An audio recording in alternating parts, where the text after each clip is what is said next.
Good morning. This week we have been learning about scientific notation.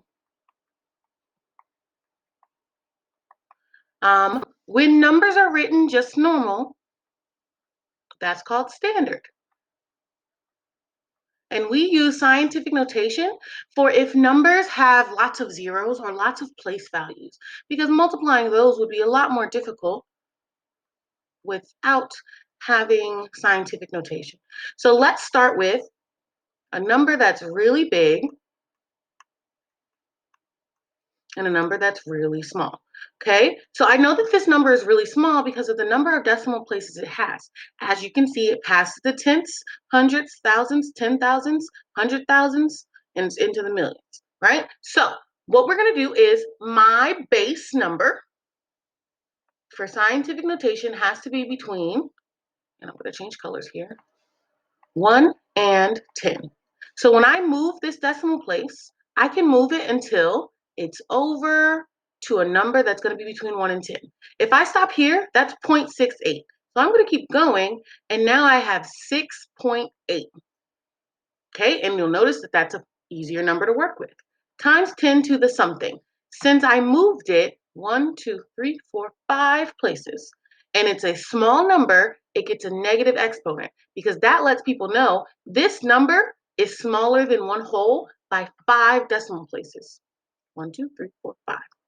Okay, and I could change it back to standard notation by moving it over the same way, starting with 6.8 and moving it back 1, 2, 3, 4, 5, putting in my zeros from my missing place values.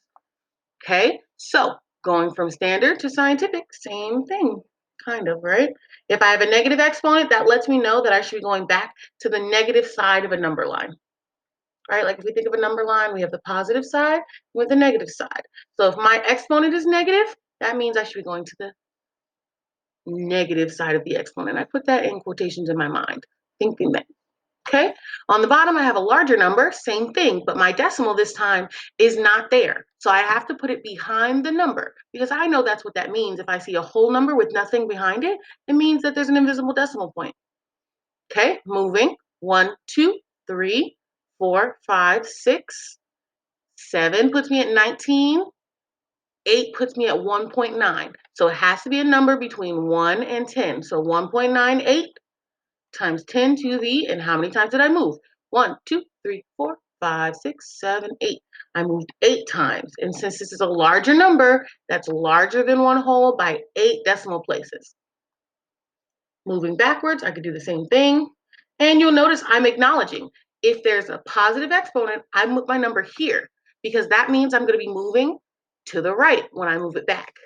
And I need to know that. Versus up here, I put it over here so that I can move to the left more easily. Okay? 1, 2, 3, 4, 6, 7, 8. And it gives me back my number of zeros that I was missing with my number. Okay? And that's how I would do that. So what I'm going to do is I'm going to give you 2 examples to try, and we will go over them. Okay, so first example is changing from scientific notation to standard. Times 10 to the, let's do third. And your second example is changing from standard to scientific notation.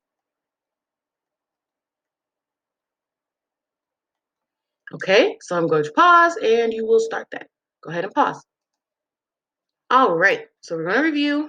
This one should be 3. 9 would be 1 space, 2, 3. 3,900. And this one should be 5.81 times 10 to the, and we would have had to move it 4 times, so -4, since it's a smaller number that I made bigger. All right, and we will pick back up on this today. And I did that. This was for the general week of 2/8 till 2/12, because this is all we did this week was review our exponent rules and scientific notation. All right, have a good day.